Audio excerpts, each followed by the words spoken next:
جب رسول اللہ صلی اللہ علیہ وسلم احزاب اور قریظہ کی جنگوں سے فارغ ہو گئے اور جنگی مجرمین سے نمٹ چکے تو ان قبائل اور اعراب کے خلاف تادیبی حملے شروع کیے جو امن و سلامتی کی راہ میں سنگے گراں بنے ہوئے تھے اور قوت قاہرہ کے بغیر پرسکون نہیں رہ سکتے تھے۔ اس سلسلے کے سرائیہ اور غزوات کا اجمالی ذکر کچھ یوں ہے۔ سریہ محمد بن مسلمہ۔ احزاب اور قریظہ کی جنگوں سے فراغت کے بعد یہ پہلا سریہ ہے جس کی روانگی عمل میں آئی۔ یہ 30 آدمیوں کی مختصر سی نفری پر مشتمل تھا۔ اس سریے کو نجد کے اندر بکرات کے علاقے میں دریا کے پاس قرطا نامی مقام پر بھیجا گیا۔ دریا اور مدینے کے درمیان 7 رات کا فاصلہ ہے۔ روانگی 10 محرم 6 ہجری کو عمل میں آئی تھی اور نشانہ بنو بکر بن کلاب کی ایک شاخ تھی۔ مسلمانوں نے چھاپا مارا تو دشمن کے سارے افراد بھاگ نکلے۔ مسلمانوں نے چوپائے اور بکریاں ہانک لیں اور محرم میں ایک دن باقی تھا کہ مدینہ آ گئے۔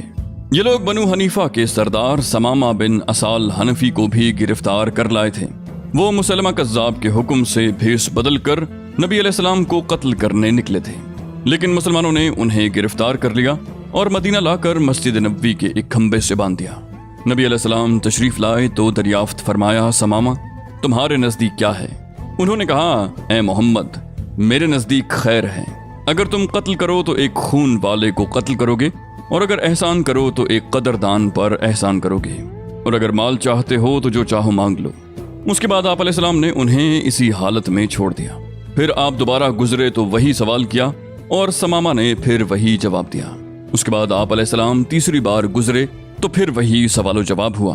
اس کے بعد آپ علیہ السلام نے صحابہ سے فرمایا کہ سمامہ کو آزاد کر دو۔ انہوں نے آزاد کر دیا۔ سمامہ مسجد نبوی کے قریب کھجور کے ایک باغ میں گئے، غسل کیا اور آپ علیہ السلام کے پاس واپس آ کر مشرف با اسلام ہو گئے۔ پھر کہا، خدا کی قسم روئے زمین پر کوئی چہرہ میرے نزدیک آپ علیہ السلام کے چہرے سے زیادہ مبغوض نہ تھا، لیکن اب آپ کا چہرہ دوسرے تمام چہروں سے زیادہ محبوب ہو گیا ہے، اور خدا کی قسم روئے زمین پر کوئی دین میرے نزدیک آپ کے دین سے زیادہ مبغوض نہ تھا، مگر اب آپ کا دین دوسرے تمام ادیان سے زیادہ محبوب ہو گیا ہے۔ آپ کے سواروں نے مجھے اس حالت میں گرفتار کیا تھا کہ میں عمرے کا ارادہ کر رہا تھا۔ رسول اللہ نے فرمایا، خوش رہو، اور حکم دیا کہ عمرہ کر لیں۔ جب وہ دیار قریش میں پہنچے تو انہوں نے کہا کہ سمامہ تم بددین ہو گئے ہو۔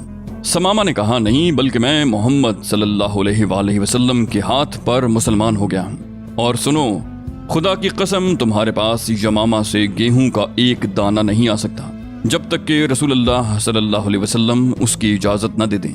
یمامہ اہل مکہ کے لیے کھیت کی حیثیت رکھتا تھا۔ حضرت سمامہ نے وطن واپس جا کر مکے کے لیے غلے کی روانگی بند کر دی، جس سے قریش سخت مشکلات میں پڑ گئے اور رسول اللہ کو قرابت کا واسطہ دیتے ہوئے لکھا کہ سمامہ کو لکھ دیں کہ وہ غلے کی روانگی بند نہ کرے۔ رسول اللہ نے ایسا ہی کیا۔ بنو لہیان وہی ہیں جنہوں نے مقام رجی میں 10 صحابہ کرام کو دھوکے سے گھیر کر 8 کو قتل کر دیا تھا اور 2 کو اہل مکہ کے ہاتھ فروخت کر دیا تھا، جہاں وہ بے دردی سے قتل کر دیے گئے تھے۔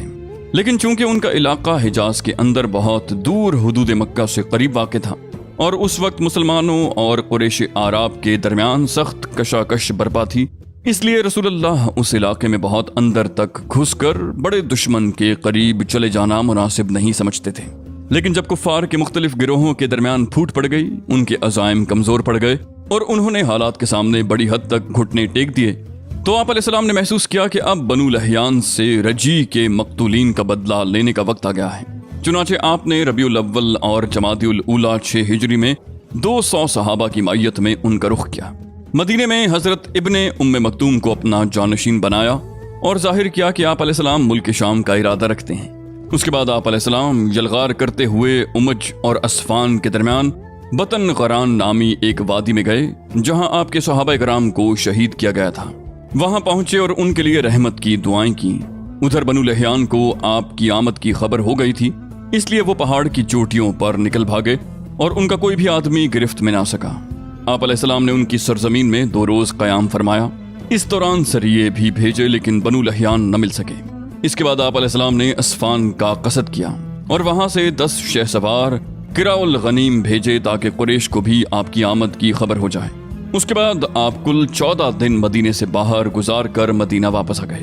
اس مہم سے فارغ ہو کر رسول اللہ صلی اللہ علیہ وسلم نے پے در پے فوجی مہمات